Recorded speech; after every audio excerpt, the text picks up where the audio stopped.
Hello, I'm in Darcha, and the sun just set behind me a few minutes ago. You can still see it in the front, and this is the last place you can get to on the Leh Manali highway when it is closed. And you can see I'm not alone in waiting for it to reopen. There is a lot of trucks here, and there below that is the police checkpost, so you can't go further. And I guess there'll be like 300 trucks if not more, and there are lots of bikers who came here and they have all sort of returned. So tourists don't stay here, they'll just return back to Jispa. So on this road back, around 5 kilometers back, there is a bigger place called Jispa. There are lots of hotels and homestays and camps there. I mean, lots of them actually. And so that is the village that has two homestays, one of which I am staying at. I also saw a board for one more, so I think there are two. The one where I am at is full, and these dhabas also have beds. I looked at those beds. They are not particularly dirty, but they're not particularly clean, as you can imagine. By the way, I was able to cross the post because not because they took pity on me, but because they took my Aadhaar card. They let me go with my cycle so that I can go to the homestay, but they have my Aadhaar card. If the road reopens tomorrow or whenever it reopens, I am supposed to go to them and get my card back and continue on. And I am hoping it reopens tomorrow. Uh, the road has been open on and off for a while now. It was so it opens, but the weather again goes bad, and then things go wrong. Like, it was open till yesterday, and yesterday was particularly bad day. In the evening there was a very bad, like when I was in Kelong yesterday, there was a very angry rain there. And up there on the passes, it was like a snowstorm. A lot of people got really stuck. I think one person on a bike, he also died. So with this road, we are totally at nature's mercy. If the weather goes bad, uh, like, one doesn't want to be in there. So last time around I was in Sural Bhatori. So then I returned back to Udaipur from there, and that was a very fun day. uh, the biggest thing I recall from that day was that I figured that I should not trust my mind at all. So my mind had concocted a story that the road from Udaipur to that village is all downhill. So which meant that going back it'll all be uphill, and it is not just the effort of going uphill which was concerning me. It was the apprehension was more about how much time it will take. Will I find a place to stay in the middle, because there are not many places you can find, and not all of them uh, like all the villages don't have homestays. So yeah, so like starting that day, like I had been troubled about this, like how will I return. And that was like totally fabricated in my brain, because the road is actually the reverse. It is mostly downhill from that village Sural Bhatori to Udaipur. And so what, like, when I was returning, I realized that my brain had just not registered the parts where I had like struggled to get the bike uphill. Those parts were just skipped, and I only remembered the parts which were downhill. So yeah, I had the wrong impression. That road is mostly downhill, and I was able to reach Tindi in one day. The road's condition did not get better, however, that I remembered correctly. And which meant that things kept breaking. Like in the morning, I woke up and realized my glasses had broken, and which is fine because I also have sunglasses which have the same power, so it's fine. I mean, it would have been funny if, because I need the glasses the most at night, and if I had been going around wearing sunglasses at night, the locals would have formed a very different opinion of people from Delhi, I guess. But yeah, it didn't come to that, because I got a Fevikwik and I was able to get the glasses to stick again. Now then On the way, like things from our cycle kept breaking. The rear mudguard had already broken. The front mudguard broke, and then the inner chain cover broke. That is not a functional part, which is fine.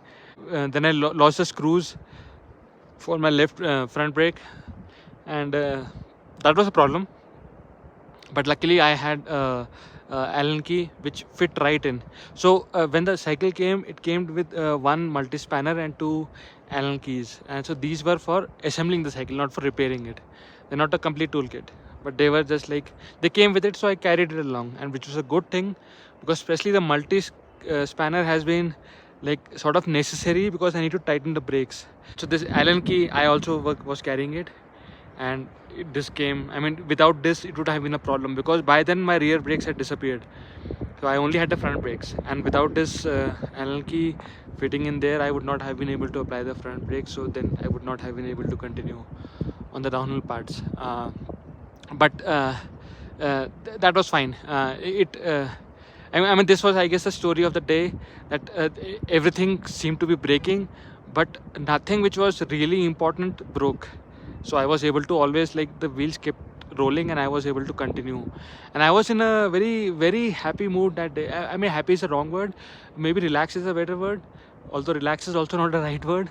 It was like a very calm state that, like, I was enjoying the ride, and things kept breaking, but I was not really concerned, as long as, like, I knew, like, I'll be able to continue one way or the other.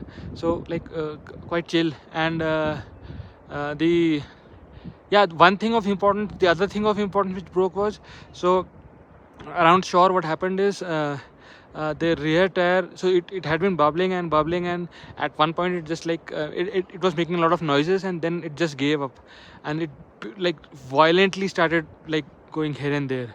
So the cycle could not continue. So like this happened around 2 kilometers before a puncture shop, and that shop was also closed, but I remembered that shop because I had like borrowed a tool from that guy when I was going the other way.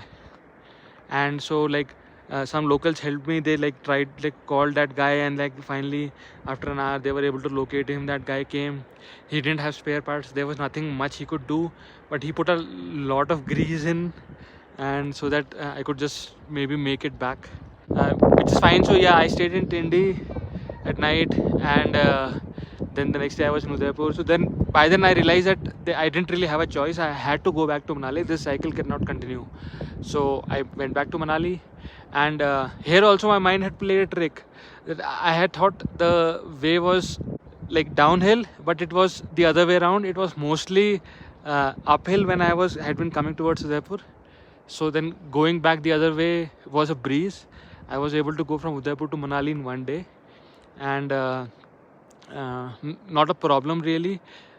In fact, so from the tunnel to back to Manali is just straight downhill and very steep downhill, and that was a bit, I mean, not scary, but I was taking a bit of a risk because I only had one brake. But anyways, I made it back to Manali. Manali was in full rainy season mode, and you can sort of figure out why Manali is the like main hill station, because yeah, it is not one dimensional. A lot of places are very beautiful, but they're like sort of one dimensional. Manali has like multiple dimensions. It's also very big. It's a huge valley. I mean, all these things I like sort of realized a bit more when I saw it like full of greenery and rain, and like yeah, it looked very nice. And so yeah, I went to the shop there, which has like very competent people, and so they found the root cause. Like there is a small like thing, they call it a katori. I don't know what is a formal word for it. So that's a thing, a metal thing which fits into the rear axle, and that had not been fitted properly when the bike had come, and so that had caused all the trouble. And they identified it, and the sad part is, by now that thing had also cracked, so they needed to replace it, and it could not be found in Manali. So, and then one of them was going to Kullu the next day, so they went to Kullu and they asked around, and it could not be found in Kullu also. So it's not that the shop doesn't have spare parts, they do have, but the business here is about mountain bikes, not the bike I have. So I mean, they don't have spare parts for these bikes here. So yeah, so that part could not be found. They tried to do jugards. They put a cloth, then they put a sort of electric tape on it to try and make it fit. It sort of was okay in the shop, but I knew it'll just like snap. I would say it is bad, but it is manageable. So yeah, it is what it is. One good thing which happened was they like fixed up my brakes, so now I have great braking, and which is so much nicer because now I can fully trust the brakes. Yeah, from Manali then I made it uh, like back up to Kelong and then here. I mean, just like how these are trucks there, this is the story of Manali actually at this point. There's just like traffic jams everywhere. I mean, luckily I didn't have to struggle with that because I was walking or cycling. And this is also the longest bridge in Himachal, by the way. And talking of bridges, one thing which I felt nice about was the reaction that people gave to me when I was in Chamba going and coming back. So I definitely wasn't the only person to have ever gone there, but it would be fairly uncommon. It is off the sort of a mainstream route. The road is really bad, and I guess the road being really bad is what makes the locals also uh, like feel more related to the trip, because they understand how bad the road is. They come from Udaipur in vehicles, and it's a struggle even in a vehicle for them. So, and they can imagine, they can put themselves in the shoes of trying to get in a cycle to Chamba or the Pangi Valley from Udaipur. So I mean, I'm just trying to imagine the reasons. I think this is one of the reasons, and maybe the people there are just more wholesome.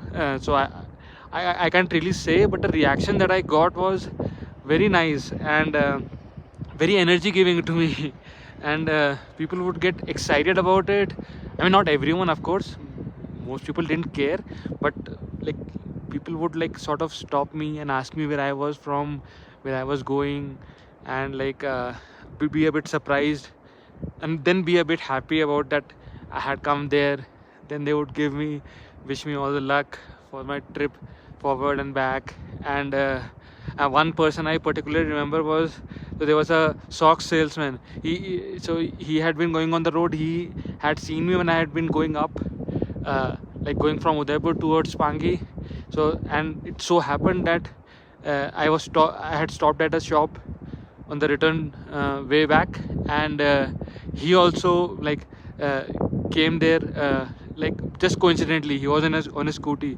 He also stopped there to buy a coke or something. Then he saw me and he got really happy, and he insisted that he to buy me a drink, coke or something. And I mean, just like as a token of appreciation, I guess, or like shared uh, uh, like I don't know what is the word for it, but he liked the fact that I had come there, and he enjoyed it. And yeah, so hopefully that luck will be with me, and the highway will open tomorrow morning, and I'll be on